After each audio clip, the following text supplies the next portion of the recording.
ঈদে আমাদের প্রত্যাশা থাকবো সুন্দর একটা বাংলাদেশ, আগামী বাংলাদেশ। আলহামদুলিল্লাহ বাংলাদেশ তো দেখতাম চাই, পিসফুল বাংলাদেশ দেখতাম চাই ইনশাল্লাহ।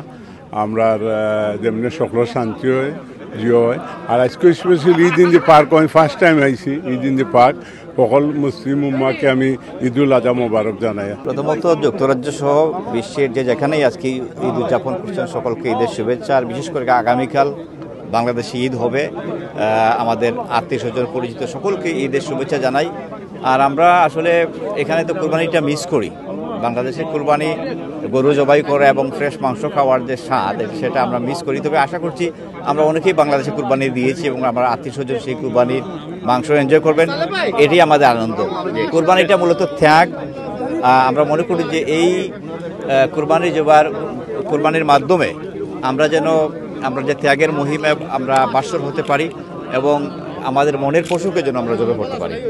প্রথমে আমি ঈদের শুভেচ্ছা, ঈদ মুবারক জানাচ্ছি মুসলিম উম্মা বিশ্বের যেখানে ছড়িয়ে আছেন।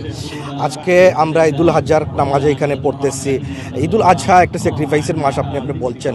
আমরা আজকের এই দিনে আমরা মনে করি আমরা স্যাক্রিফাইসের মনোভাবটা সবসময় থাকা দরকার আমাদের। আমরা আজকে এখানে দাঁড়িয়ে নামাজ পড়ছি। আমাদের মুসলমান উম্মার স্পেশালি মিডিল ইস্টে আমাদের অনেক ভাই বোনেরা হয়তো ওনাদেরকে আজকে হয়তো খাবার নেই, ওদের শেল্টার নেই। আমি দোয়া করবো পৃথিবীর সবাই যাতে আমরা একে অন্যের পাশে দাঁড়াই, আমাদের মুসলিম উম্মার পাশে দাঁড়াই। আজকে মনে হচ্ছে যেন এখানে এসে মনে হচ্ছে যেন এক টুকরো বাংলাদেশ। এখানে সবাই বাঙালিরা এখানে এসেছেন, ইস্ট লন্ডনের বিশেষ করে এসেছেন। আমি সবাইকে আমার ব্যক্তিগত তরফ থেকে ঈদ মোবারক জানাচ্ছি, ঈদের শুভেচ্ছা জানাচ্ছি সমগ্র দেশবাসীকে এই মিডিয়ার মাধ্যমে।